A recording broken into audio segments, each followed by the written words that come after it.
Hi, everybody. Today we're going to talk about one of the 11 criteria of processed food addiction, increased use. Listen to these quotes. Once I start with ice cream, I can't stop. It never feels like enough. I used to be happy with just a small bowl. Or, from one bag of chips and dip to a jar of peanuts, a bag of pretzels, and then a few bars of chocolate. I can't stop until I'm so stuffed I can't move. I never used to be like this. Or, with my coffee consumption, I never know what will be enough anymore. Sometimes it's only a little, sometimes it takes a lot. Or, one soda used to be enough to get me through the afternoon. Now I'm crashing before the afternoon is over. Can you relate to any of these statements? I sure can. Increased use is the 10th criteria for processed food addiction, according to Dr. Joan Ifland. She's a food addiction specialist and the author of the textbook Processed Food Addiction.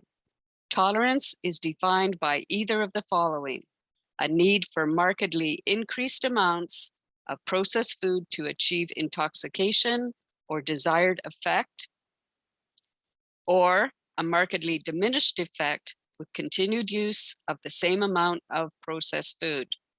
The evidence for this phenomenon in overeaters comes from brain imaging research. It shows the downregulation of dopamine receptor fields characteristic of tolerance. I feel that this criterion clearly shows how addicted we can become to processed food. It is easier to see in other addictions like smoking. Those first experimental puffs can hook someone for life. They may start with one or two a day, but over time they develop a tolerance. So they have to up the number of cigarettes to get the same dopamine release until they are smoking 2 packs a day and destroying their health and wealth in the process. The same can be true of other addictions, be it alcohol or drugs. How easy it is to see the addiction link in other bad things when they don't affect you directly, when the addiction is not corrupting your mind. But when it comes to processed food, we are in denial about the power it has over us. So what's the solution?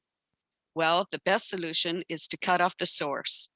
Just like with smoking or other addictions, stop taking the drug.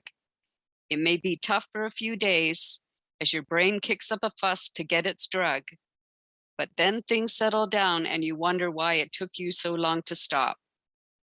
But that's easier said than done. You are addicted. You have fears, unrealistic fears, that you won't be able to enjoy food again. Your addictive brain will do anything to make you not change. That's when the self-bargaining starts. You might say to yourself, what if I just cut down? Ask any smoker or alcoholic or drug user how well that works. And the answer is that it doesn't. You may be able to do it for a few days, but eventually your use will be as high or higher than it was before you ever made the attempt to cut back. So I'm not claiming that I can solve the problems of addiction, but I can help you solve this problem of processed food addiction. Take my 30-day healthy weight loss challenge. Not only will you lose weight, feel healthier and happier, you will also be able to crush your processed food addiction using a whole food plant-based diet. Remember what Henry Ford said, if you do what you've always done, you'll get what you've always gotten. That's it for today. If you need more help breaking your processed food addiction, check out my website for my book and courses.